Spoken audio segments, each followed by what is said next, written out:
Malaking tulong daw ang bike share o pagpapahiram ng mga bisikleta sa mga estudyante. Proyekto rin ito ng mga kapwa estudyante at libre ang paggamit nito. Umaaksyon si Laila Chicadora.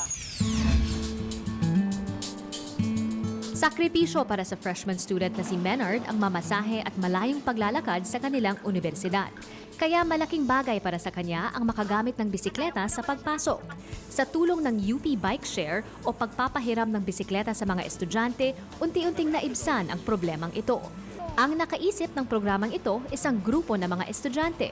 Yung forever sa EDSA, parang tanggap na ho natin at pinagtatawanan na lang natin eh. But then, really, we wanted to show that, maybe we can do something about that. And biking was not only a cheap and easy way to get to solve it or to prove something, but it's also a fun thing to do.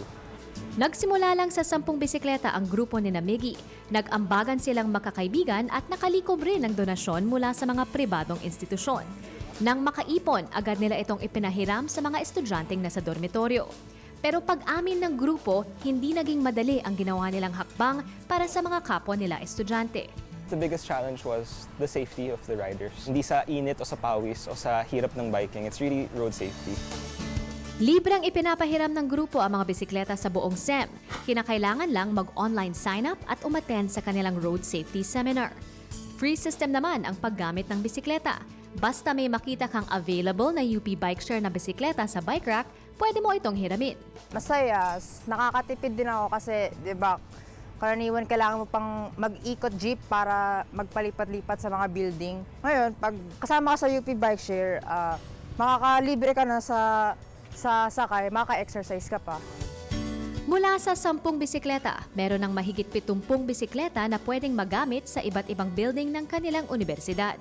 At dahil rin sa advocacy ito, kinilala ang kanilang grupo sa ilang local competition at naimbitahan na rin sa Apex Summit. Ang kanilang pagtutulungan at pagsusumikap may bunga na pinuntahan.